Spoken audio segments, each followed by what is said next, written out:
Hi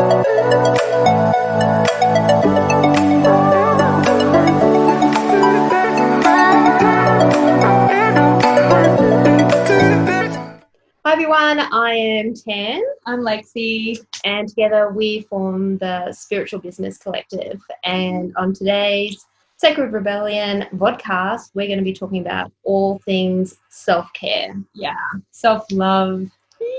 Yeah, so I think it's interesting. We should share that last week we actually were meant to do this podcast then, and then I turned up. Yeah, so Tanya showed up. Yeah. I didn't. No, I don't. Yeah, physically. But yeah, it was kind of, it was really ironic, really, because we were meant to do this podcast, but then I just wasn't feeling. I was like, I need time for me. Yeah, exactly. And I think you were quite similar. Absolutely. Yeah. And I think sometimes it's giving yourself permission to say, I'm not feeling it right now. Yeah. And being okay with that. Whereas in the past, I probably would have berated I myself. would have. I think, and to, I'm so grateful that you said that, because I think I was just like, you know what, I'll just get it done. And I was like totally in that energy. And you were just like, we're not doing it today. I'm like, as soon as you said it, I was like, oh, yes, like you're so right. Yeah, and that's been a massive process. Massive process, which I continue. I think it's always going to be a process for me, is that making those decisions, making those choices about what's right. It's definitely identifying.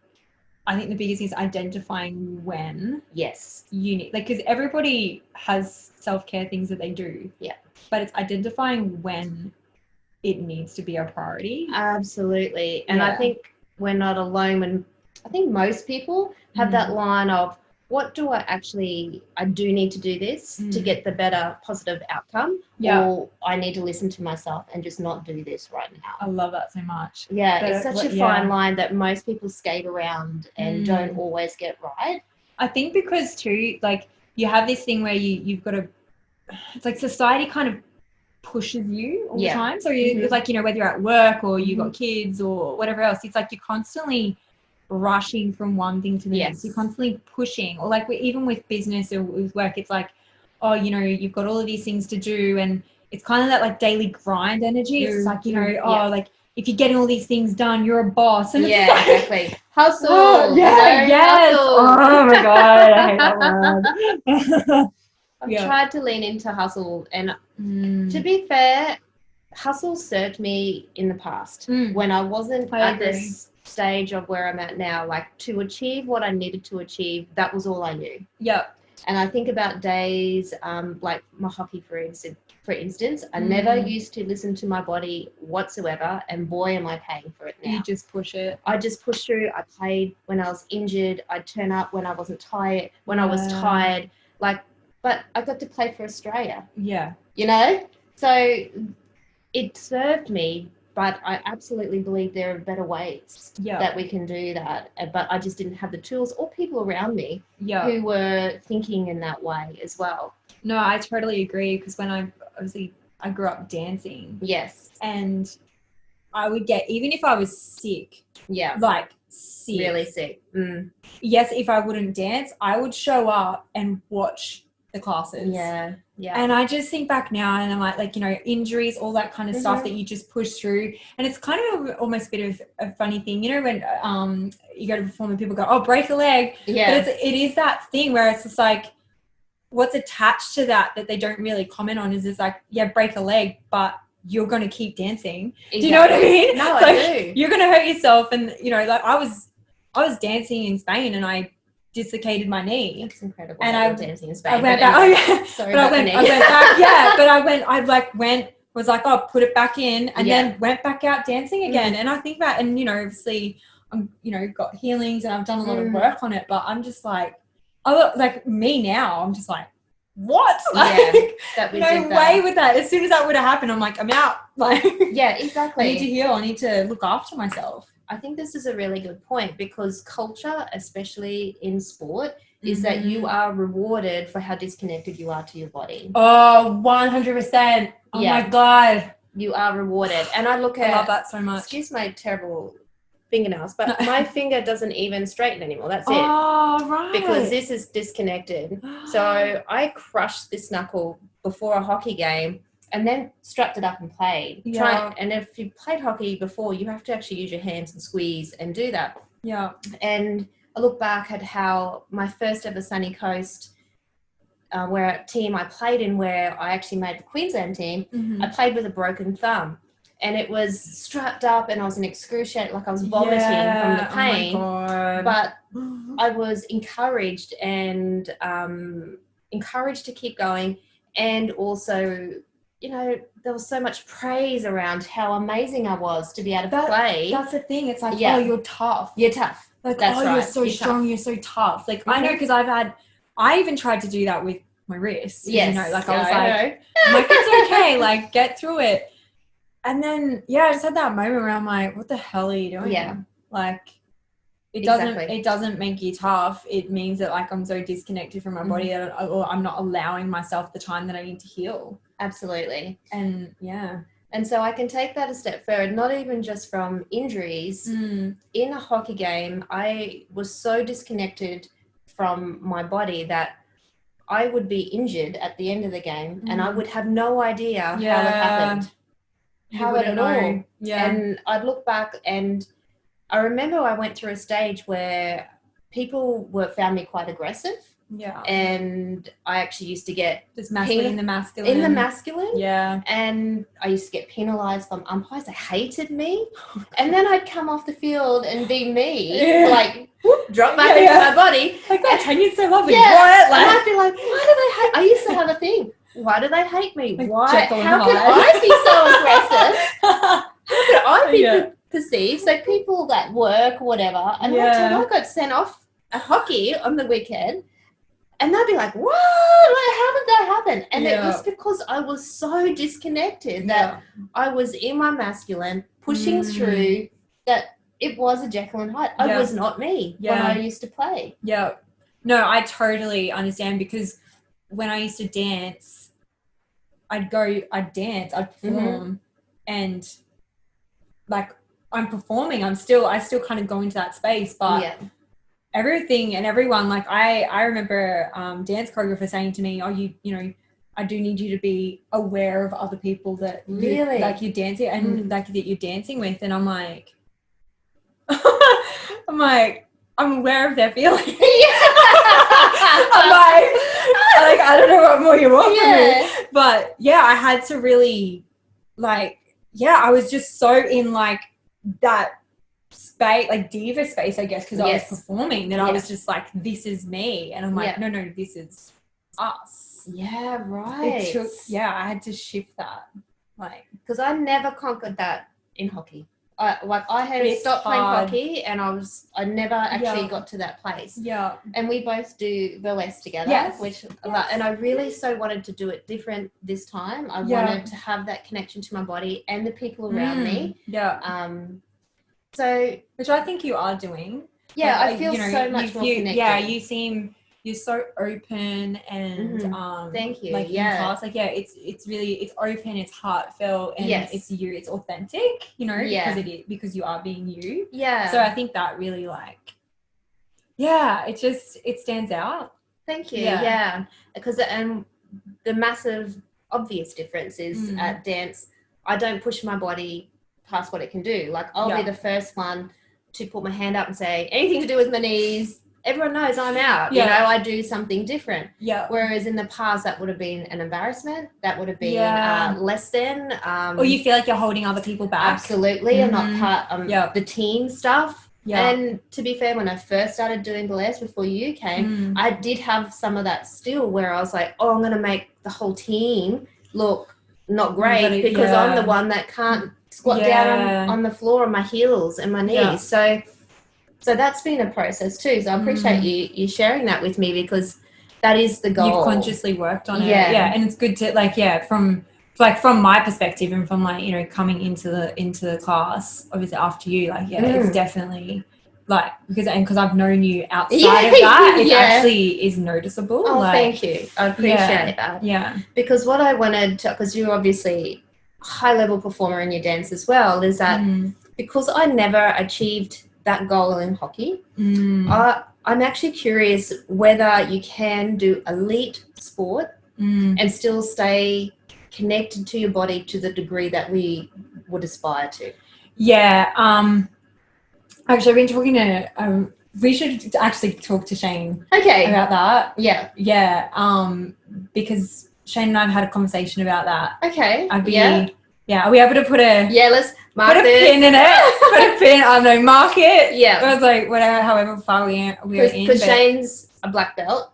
In Brazilian Jiu-Jitsu. Yeah, for those who don't know. Yeah, And my husband. We're actually going to have Lexi's husband, Shane, on the podcast soon. Yeah. So that'll be good. That'll be definitely I'd like to talk. Yeah, you'll get his because he does work out so much. Yes. And because that's his profession. It's I'd like you to get his I can't wait for that actually, because one thing I'm overly conscious of now when I do any sport is being in my masculine, and I'm wondering if I'm holding myself back in some instances because I'm so fearful of going back into, that person I was when I was playing hockey. So now I'm only doing like beautiful burlesque and yoga, and like it's all lovely kind of things. Yeah. And there's a bit of trust there in myself, that I'm afraid that I might lose that connection with my body and who I am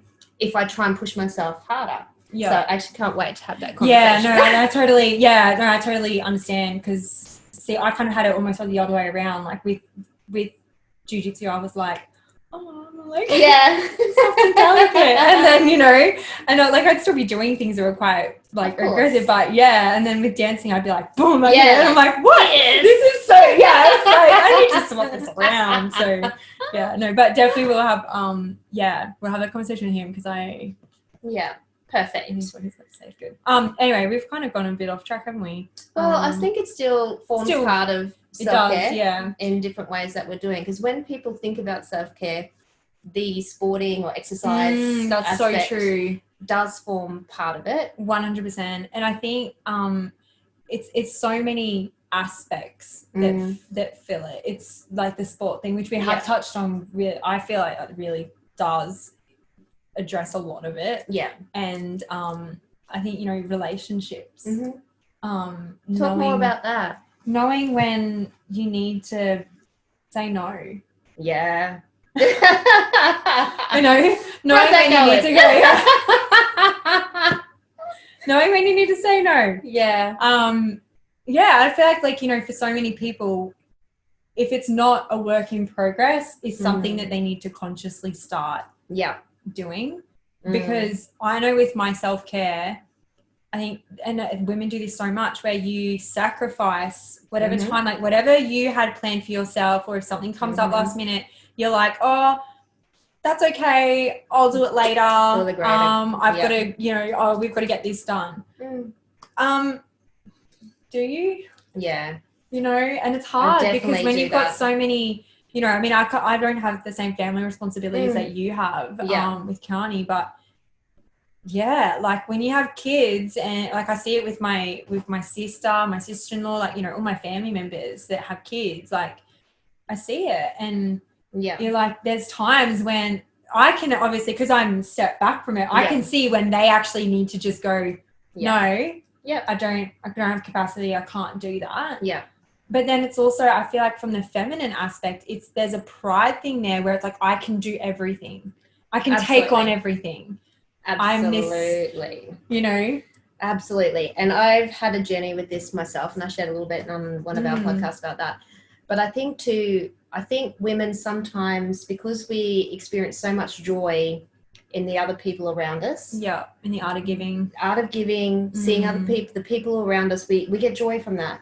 But I think where it's confusing sometimes is that we think that joy is enough, that it actually is more than when we can build ourselves up in our own cup up. Like, I'm happy, I feel good with people around me doing well, and I'm doing this for them, and that makes me feel good. And sometimes we let that be enough, whereas it's not enough. No, because you're still basing your joy on an external process or an external person or situation. And if you're doing that consistently, and I know like there's a lot of our clients that have done it in relationships where they then go, oh, like what's happened? How have I, or, you know, they go, I'm broken. That's like the thing that I hear a lot of the time. You're not broken, just for the record. Yeah. You're not broken. Your soul is whole. It always will be. Yeah. It's your persona or whatever. It's your identity, because you started to form an identity of I'm giving all the time. Yep. And then when you start to go, hang on, I don't know if I like if we put it as clothing, I heard this analogy and I absolutely love it. Okay. But your persona, your identity is basically like clothing. Yeah. Right. And if you go, I don't really like, you're like, yeah, I don't like this shirt anymore. It doesn't fit. Yeah. Then you're going to feel vulnerable when you take that off before you put another one on. Because you actually are exposing yourself for a while and then you're putting your shirt back on. But you're creating a new persona. And I think that's a really valid point, because I found myself as I make changes, and if I've been a certain way for so long, people expect that of me.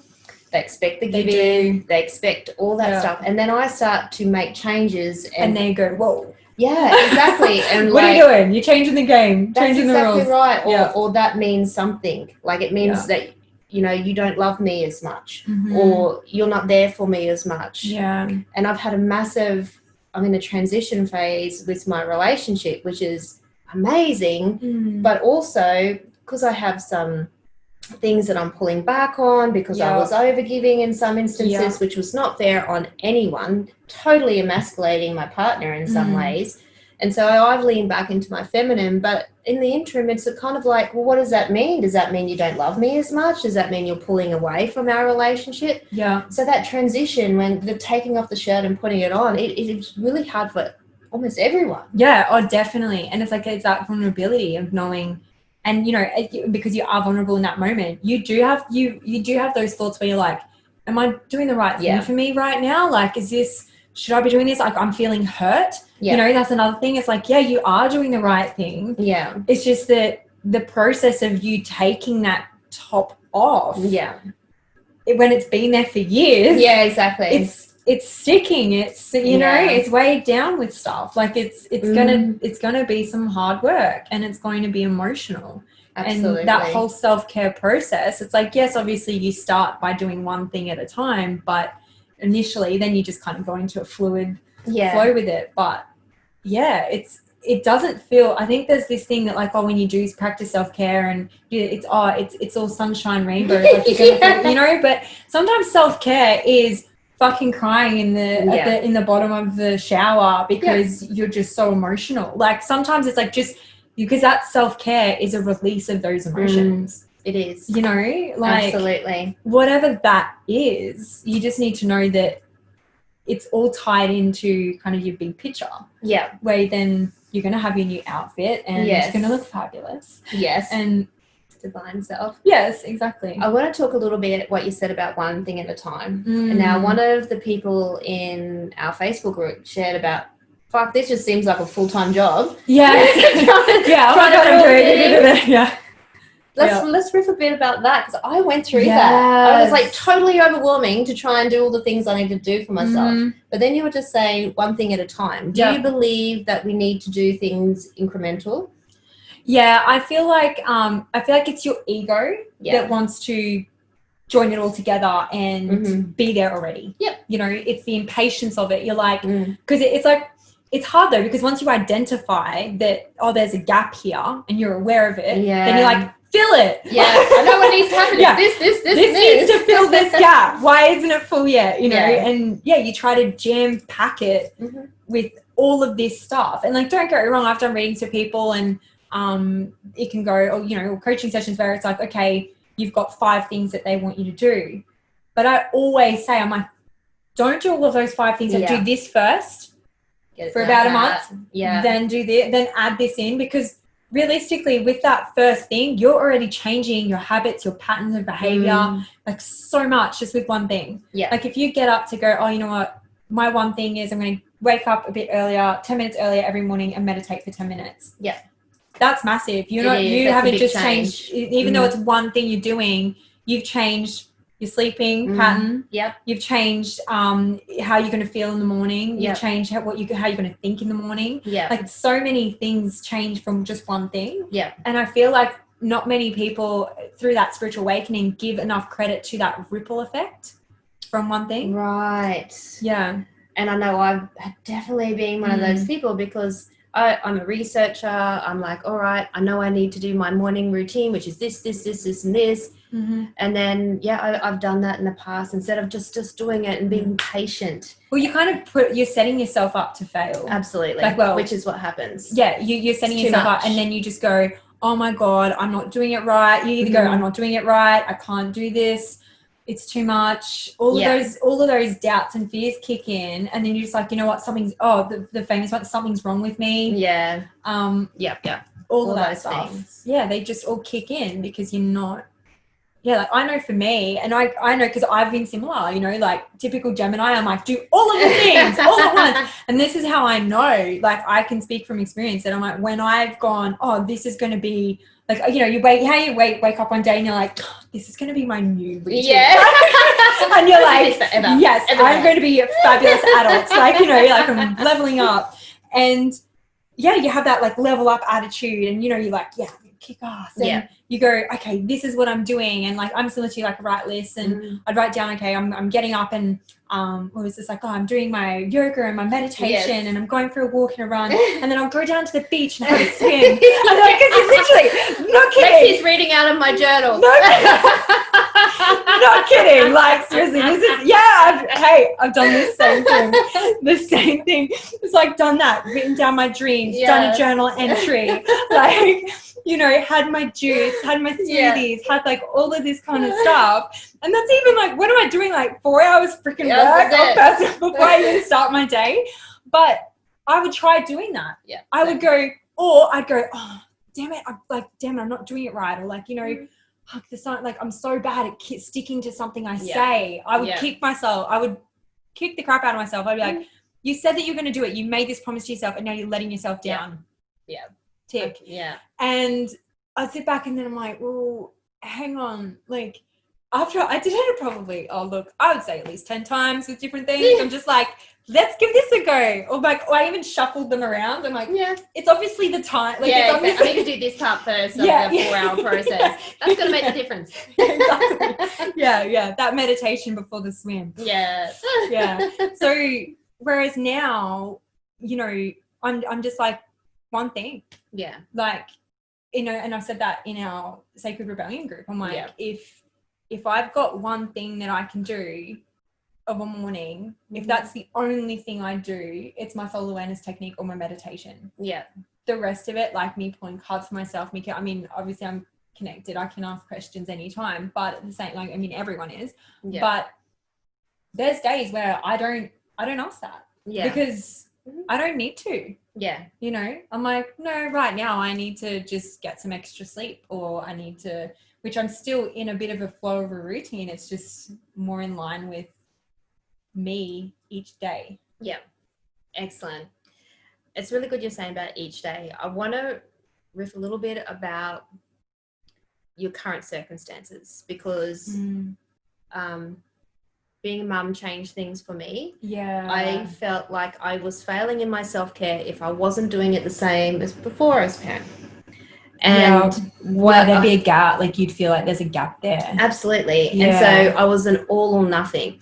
I was like, if I cannot do my meditation undisturbed for 30 minutes, that's the way I had to do it, then I can't do it. Yeah. And what really... Because it's like not at that level. That's right. Yeah, okay. And so what I had to do is just meet myself where I was at. I was a sole parent, still am. And my child may interrupt me 15 minutes into it. And I had to be okay that was okay. Yeah. And that was still something. Whereas sometimes I just get the shits go, well, that's it. That's not working. I'm not going to have that in my life anymore. And so I didn't meditate for ages instead of just taking what I could. So there are ideal situations. Yeah. And there are also times in your life when you're just going to have to accept where you're at. I remember having massages with my child laying on my stomach because I knew I needed something. Yeah. But and I looked at photos now, I've got photos, he used to sleep on my chest. And if we were out anywhere, he was a runner too. So if he wasn't connected to me, that was it. Yeah. So I remember being at the markets going, I haven't been touched in over a year. Yeah. I need something now. And so I think he was like 2 or 3, picked him up.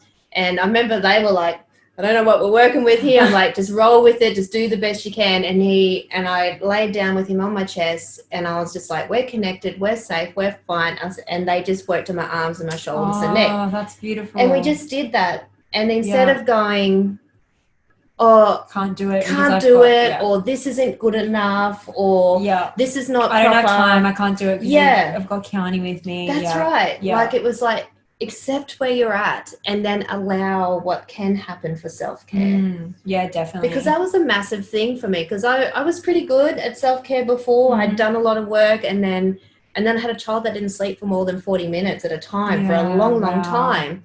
And so my meditation started with sitting with him as a toddler with little toys in front of him on my lap, and just like closing my eyes.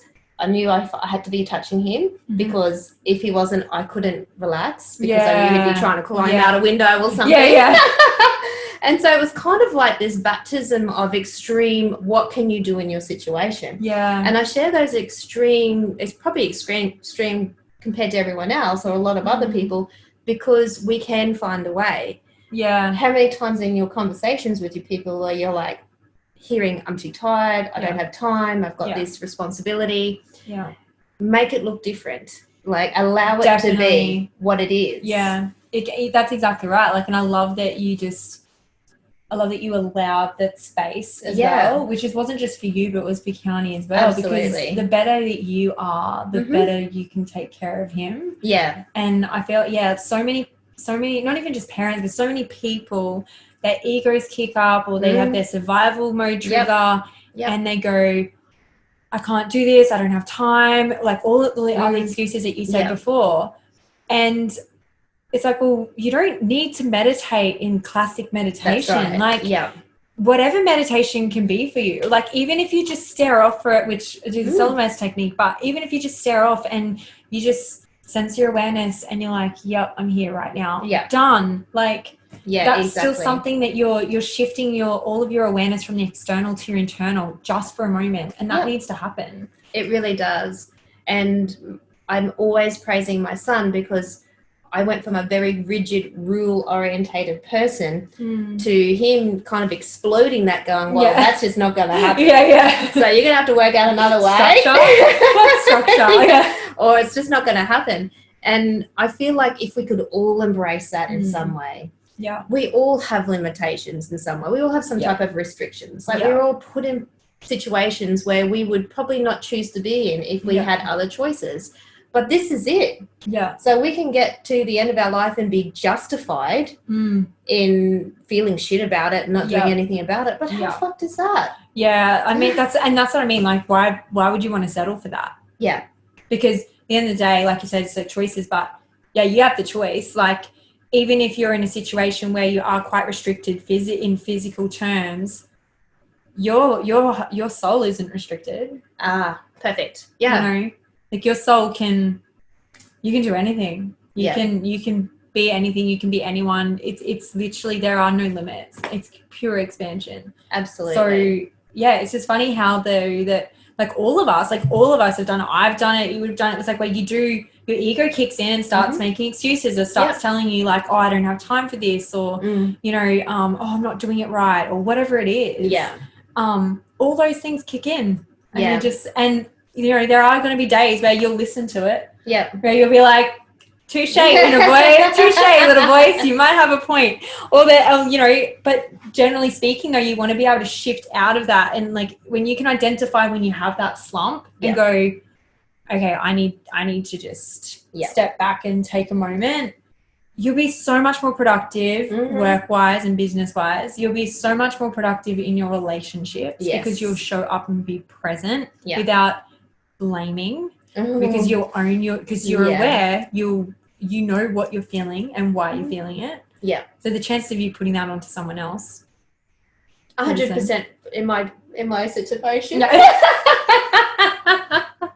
know what I mean? Like, yes, it's true. Yeah. Like, and the great gift of us owning that and going, you know what, I need to do this so I can be better for you. Like, my partner knows that now. Yeah. My child, actually, his way of knowing that is he says to me stuff like, if he sees me in a certain way, what do you need to do to be happy? That's, I think, what do you need to do to be happy? And then he's like, do we go down the beach? And that's our thing, is that we go for a walk on the beach. But I think it's crucial that we actually own what we need for ourselves individually, and don't try and like, you can get guide from other people. If you have no idea where to start with self-care, you can get guidance from people. Definitely. But then you need to lean into what it is for you. Yeah, it needs to be you need to be personalized. I think the way that you can practice self-care, the best way for you is by getting to know yourself better. Absolutely. Like, if you don't know yourself, then like, you know, on those deeper levels, you are going to feel clueless, or you're so caught up in your ego, you're going to have no idea where to start.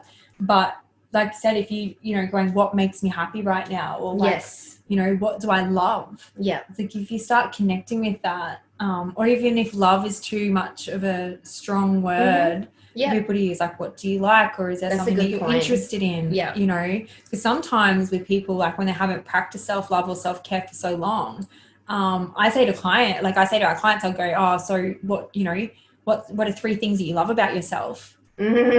And I get people and they go, I don't know. And I'm like, I'm like, so, and that's okay. Like, everyone's I've gone through it. Like, I still remember. Certainly have to. Yeah. I remember having that moment where I'm like, what the fuck are you doing? Like, you know, but it gets to a point where you go, oh, this is who I am. And wow, okay. You know what, I'm interested in this. And then you start building on that. And you start connecting more. Absolutely. And I know you would have gone through it, as you're transitioning and getting older and aligning to your soul more. And I went through it after I became a mum. I had no idea who the fuck I was if I wasn't a mum. And what you're saying there about getting to know yourself, people probably will go scoff, oh, you know, how silly. It is crucial. It is the thing. I had no idea what made me happy anymore. I had no idea. Because your whole focus has been external. Your whole awareness of yourself. It changes. Well, your awareness of self goes from internal just to awareness of others. And and people do feel lost. Like, you know, I know even myself, like when I got divorced, I actually sat down and I was like, I don't even know who I am anymore. You know, and I know it's a different circumstance, but so many people have that same transition energy where you experience that, where you're like, I don't know who I am anymore, or you feel like you've lost pieces of yourself. Weird things like that, the weird thoughts that come through. But the more you just go, oh, okay, I've got to connect and go, what do I love about myself? Who am I? And sometimes if you're not liking who you are right now, that's okay, because then you can connect with who you want to be instead. And that is key. Because there's been times where I didn't like who I was, or I was trying to evolve, where you talked about after your divorce. I've had 2 instances where I've gone that comes to mind. One was when I quit playing hockey. It had become such my identity, because that was where I was getting praise from my family and acceptance, was being an amazing hockey player. And when I took that out of my life, it was like, who am I now? I don't know who I am, and I don't go to training. I don't, because it's your life. It's your like, people plan their weddings in non-hockey season. It's just what you do. Like, it's your whole life. And so when I took that out, I'm like, do I become a spectator now? Like, so there was that instance. And there was also, obviously, when I become a mum, and then when you physically hand over your body to another living being, like my boobs weren't mine, because they were just my son's food. And, you know, my stomach was mine, because that's just where I grew my child. Like, I was another instance of totally disconnected from my body again. And then I remember when I stopped breastfeeding, and it was kind of like, oh, wow, I have boobs. Yeah, you know? yeah. It wasn't. It was boobs. like they're mine. Yeah. And it was when my son stopped breastfeeding was the first time I started taking control of my body and owning it again. So when I started doing that, I had that moment of, well, who am I? Yeah. What do I like? Yeah. It was a massive transition. So I see it as like I know it feels hard at the time, but I really feel like it's that shift into like eagle energy where you can clearly see what's not working. Yes. And then, but it's just like sometimes we get stuck on what's not working. Yeah. When we can go, well, that can go, that doesn't serve me anymore. Yeah. Let's bring this in. And it does give you a really good perspective to shift and change a lot of things. Absolutely. But it's that transition aspect, like that whole transition, like you said with the hockey, I had it with dancing. Did you? Dance was my life. And when I stopped, it was weird. It's like I stopped getting acknowledged or like you stopped getting acknowledgement. And, you know, at the end of the day, I mean, you can sit here and go, oh, it's not important. But obviously back, you know, when we were younger, it was at that time. I was like, oh, I want to be recognized for my accomplishments and for how amazing I am. Yeah. When really I was like, oh, I haven't ever actually acknowledged or recognized me for me. Yeah. And I'm like, shit, I got some work to do. Yeah, same. I'm like, oh, okay, better get cracking. Let's do all these 6 things at once. Yeah, exactly. Exactly. So for people who are in that transition stage and they're lost and they don't actually really know who they are yet, what are some generic, possibly self-love, self-care things that they can do just to get the ball rolling to see if it's a fit for them or not? So I feel like definitely what I said about writing down, if you're writing it down, 3 things that you like about yourself or love about yourself each day, what you can do to help is ask your friends and family what they love about you. Oh, that's a great idea. And why. Because when you're going through that process and you're really kind of having a battle and in a battle with your ego, it sometimes helps to have to help other people tell you why. So that's one of them. The other thing is obviously like the journaling, but journaling where you're actually writing down how you feel, how you want to feel, and why, like what is one thing you can do for yourself today. I like that. Yeah. Like, because sometimes some people, and I've been in this, I just get into the writing for the sake of writing, and then there's never an action. So having that now, today, what can I do for that? That's great. As you know, like I'm very action based. Yes. So you know, when you have an action, because we are still in the physical realm, it helps you feel more empowered. Yes. That you're actually taking steps out of the situation that you're in now. Yes. You know, absolutely. Otherwise, like I've done the same thing, got caught up journaling or caught up like in my head or whatever else. And I'm just like, I'm not getting anywhere. And it's like, well, I need something to do. And sometimes that's even just a state of being, like, I just need to be this. But which is obviously, it starts to get a bit higher level, but definitely just starting off, I think writing down what you like. Because I guarantee you, if most people, if I said name 5 things you don't like, they would be able to rattle it off quite quickly.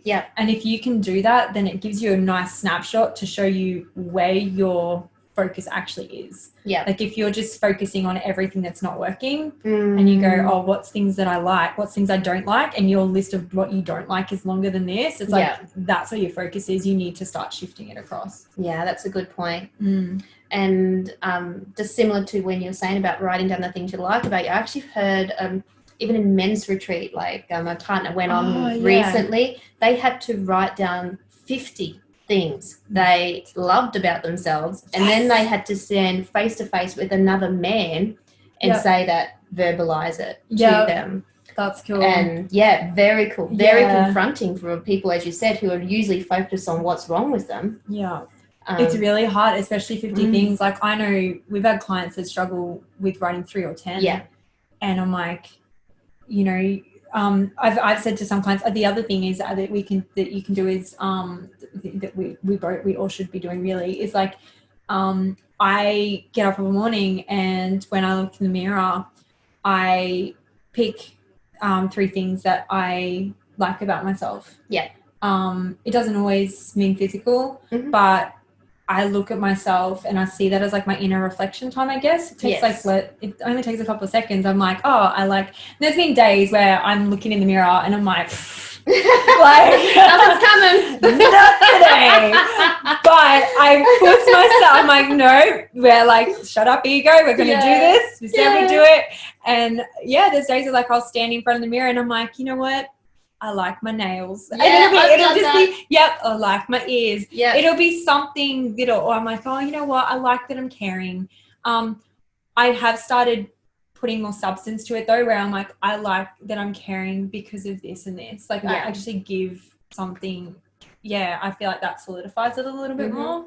But it's just starting small. Yeah. The body, I don't even know if we need our own episode about the body. Yeah. I've had a massive transition with that. So over this last year, finally after 6 years, I've released like, I think it's about 25 kilos. Oh, but it's amazing. It's not been, I have worked harder in the last 5 years to do that than I have this year. Like it's been a total flip of what I've done. And it's been more of, I worked out, I can't hate myself better. And it took me a long time to get there. So what you're talking about, and part of it was accepting where I was and finding something to love about myself right now. Yeah. And that when I was 25 kilos heavier, so hard. It's hard, so confronting. But also what helped me with that is if I couldn't physically find something, I looked at what my body had done. And then I was like, oh God, I created a life. Yeah. I played hockey for Australia on now these broken old knees. Like I started with things like that, but then I also had to do that confronting of what can I love about myself right now? And I put myself in extreme situations, but it's not for everyone. I did like things like nude yoga. Yeah. That was an experience. Oh my God. This is the first I'm hearing of this. Yeah, so I did nude yoga. I love that. Oh my God. Well, I'm going to talk to you about this after. So Rosie Reese, Google her. She's amazing with that stuff. So cool. So it was just like I was stuck. I couldn't move past, and I knew the hating myself wasn't getting any better. Yeah. And so I put myself in, and that's one of the reasons I started Burlesque was because I wanted to love who I was now. And just a little side note, I started Burlesque, was coming up to my first show, and I put on 5 kilos. So it was kind of like the universe saying, and I was training harder and trying to lose weight, and he was like, missing the point. Missing the point. The whole idea of doing this was accept your body now. So let's have another 5 kilos so you can actually ram home this back. So I could have just told you. Yeah, so I did that first show. I think I was 94 kilos. Wow. And it was, I look back now, it was the bravest I have ever been in my life. Yeah. Because it's lingerie. Which you were amazing. And that was the first show I came to. Yeah. Yeah. And I really owned it. And I look back now and go, I was so proud. Like, I'm so proud because I was so brave. Yeah. And I really owned that I could be beautiful and strong and sexy in this body I have right now. Yeah. And what am I waiting for? Mm-hmm. So I share that because I know some people watch videos and they might look at Amazing Lexy and go, oh, you don't have the extra weight that I have.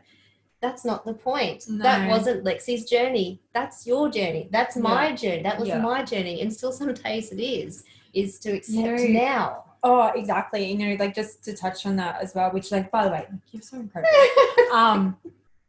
What's funny is that my struggle around my self-esteem and around self-care was because I was always, so one, I used to always get told I was too skinny. Mm. I had rumors go around at the dance place I was at that I was anorexic or bulimic. Terrible. I had, so different kind of body issues, but still body issues.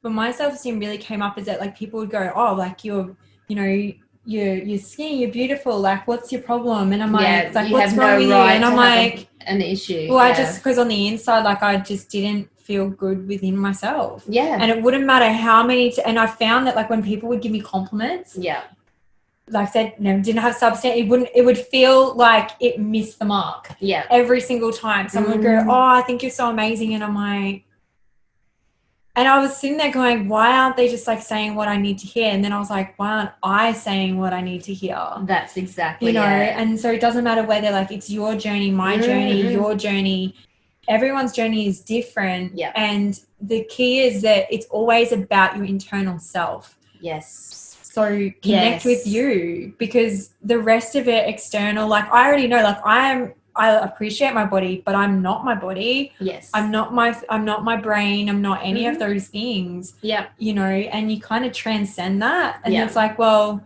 my ego can think those small thoughts. Like I get psoriasis. I still remember the very first time I wore a bikini. Yeah. Was when I was 20.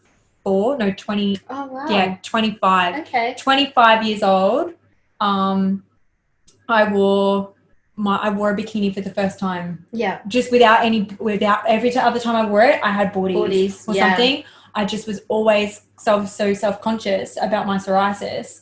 And to be fair, I had, you know, when people go, oh, it's in your head. No, I would have people walk up to me and go, oh my God, like what's on your skin? Really? Yes, really. Terrible. So I had that happening. I'd have people say to me like, oh, you're so pretty. It's just a shame about your skin, or things like that. Oh my God. Yeah. So I had all of these things, and I'm like, you know, so I still remember the first time it was over in Mykonos. Yeah. And I was like, I remember saying to one of my best friends, I was like, okay, Lucia, like, you know, I was like, oh, I don't know. And she's like, are you ridiculous? Like, put the damn bikini on. We're going out. And I'm like, like, hyperventilating. No one said anything. I was just like, oh, okay. But it was so liberating. And you would be the same. It's like, Absolutely. It's so liberating when you get past your own head. Yeah, You're just like, man, what was that barricade? Like, what was that blockage? Because that was just bullshit. That wasn't even a thing. Yeah. And it's crazy.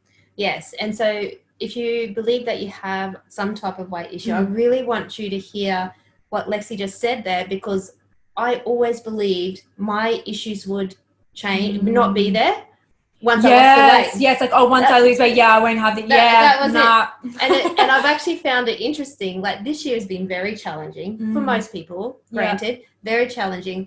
But because I've physically lost weight, I've had so many people going, you've had such a great year. And I'm like, wow. Yeah. Because I physically look different, you're expecting that mentally inside, and that you're the same. Yeah. It's weird, isn't it? How it's like there's that perception there. Yeah. And it also helps with my non-judgment, because and especially because when you and I started having those conversations, you'd opened up about yourself.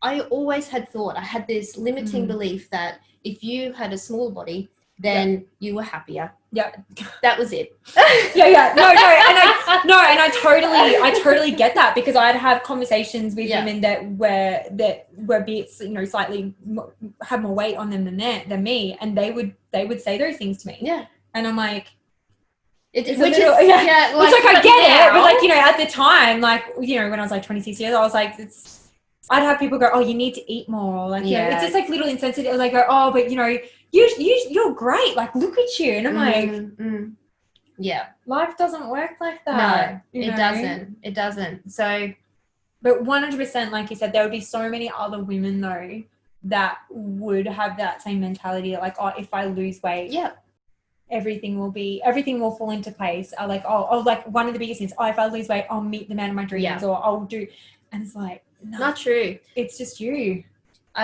My partner Rob, we got together when I was 94 kilos, and we look at photos now, and he just was like, he's obviously surprised, because he's like, oh, because he's used to how I look now. He's like, oh, but he just never saw it. He just always saw me.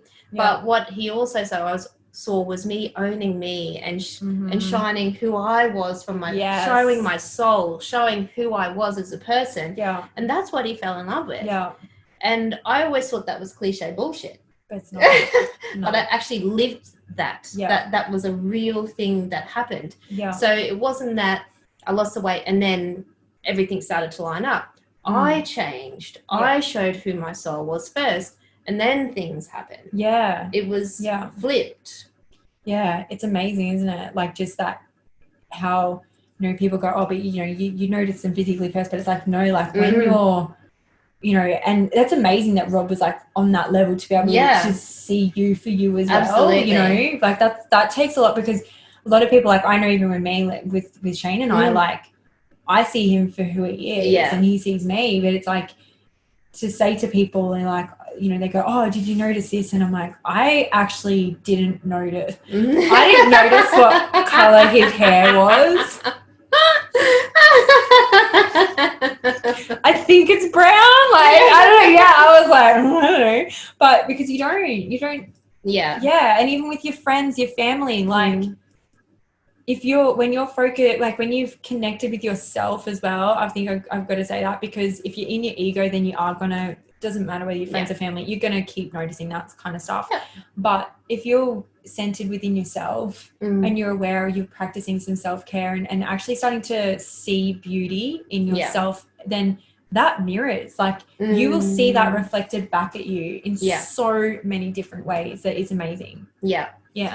And which you hit on a good point then, because I actually saw a side of Rob that at that stage, because I was doing the self-care on myself, etc., that no one else could see. I remember thinking, why am I the only one who can see this about him? And then and to be fair, he actually didn't even see it in himself, because he wasn't doing the self-care. He wasn't doing the self-love because he didn't know how to do it back then, or that it was a thing. 12 months later, we're having conversations about stuff that I had been seeing, that I saw in him for 12 months now. You know, and he was like, how did you know? How did you see? And I think it's what you said, like it was because I was doing the work on myself. Yeah, you can just see that. You see that beauty in other people. You know, your beauty within you just, it overflows. And so it's easier for you, like, you know, just little things, like I can pick up a glass and I'm like, this is beautiful, like, do you know what I mean, like a pen, whatever. It's like when your focus is there, you see beauty in just all of these little things. And it's like, if you actually look at it and you're like, like I was like the other day, this sounds so thoughts with Lexy, that should be an episode. I was looking at the fork. I was looking at a fork and I was like, this is so cool. Like, everyone's looking at me like, why is she staring at a fork? But I'm like, this is so cool. Like, it's pretty. Yeah. And someone's like, what? Like, a fork's pretty. I'm like, yeah. It is. Like every single thing, everything. The way the light hits it. Yeah. Everything is beauty. And I feel like, I mean, obviously art captures that in various different forms, but there's so much beauty. And when you're connected with yourself through and your self-care, like you said before, you are definitely, like you would have seen, you know, you can see that in Rob. Like I can see that in Shane. I can see that in you. It's like everyone that you start connecting with, you're like, and even people that are in their ego as well, it's like you can kind of look past that at different times, and you're just like, that's okay, because I actually see you for who you are. So exactly. So if you are single, even more reason to do the self-care and the self-love, because maybe it's you the one that needs to see them. Maybe. Maybe. Ooh, maybe. I'm going to just throw that out there. Yeah, it was like, just put this here. Yeah. You guys, we're just going to put it down. You can pick it up if you want, leave it there, whatever you feel.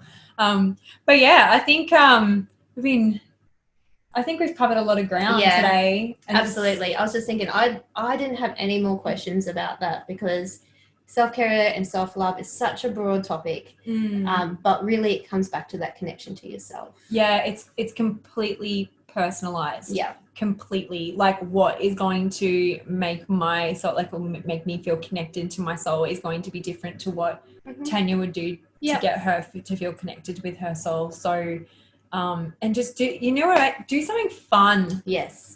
Do something fun for yourself. Every day, every week. Yeah, every month, true. Whatever it is. But realistically, I think so many of us just get weighed down with. It should. If I'm going to be a spiritual person, let's tick this box and do this. I need to be Simba. But yeah, I really leaning into what Lexi's saying about the fun, because I am a recovering rigid routine person. So it is, I've looked to, like, I need to be able to sit and meditate and do this, but really, what is fun for me this week? Yeah. And let it be as simple as that. Yeah. I think that's the thing. Like even if like to just take a moment to kind of reflect, it's like, when was the last time you really laughed? Like, when was the last time you really laughed, really cracked up, you know? That's a great gauge. Yeah. I'm actually going to put that in my journal for once a week and look back and go, did I really laugh? That belly laugh. Yes. That can't breathe. And you know, when you started, you're like trying to like be like, I can, or like your face starts hurting from like, that's from our podcast actually. You just hear hers, but I get like, I finish it, I'm like, oh god, my face. Great gauge. I feel so. Ask yourself some of those questions. Even if you just start with that and then just go, just one thing, literally one thing. Don't. And then learn from us. Yes. then share what you've done. Yes. Differently. Yeah. I'd love to hear it, because I'm always open. Like, sometimes you might have something that's sounds fun. Yeah, exactly. Or and I'm like, oh, that we're meant to hear and take and do for ourselves. Yeah, and I'd be like, I'll take that. like your is it the infrared, your spa? Yes, my sauna. Yeah, your sauna. Mm-hmm. I'm like, I think I need. Yeah, let's have that. Christmas present list. All right. Well, we probably should wrap it up. But thank you so much. Yes, we really hope you got some stuff out of it. We would love to hear what that was. Please share below what your main takeaways are and anything that you will do differently after this conversation. I think that's really important that we can all share and connect that way. Yeah, or even just anything that you do now for yourself. You know, that you're like, oh, this is what I do now, and that makes that works. Excellent. Cool. As always, yes, sending love. Keep growing, rebels. Bye. Bye.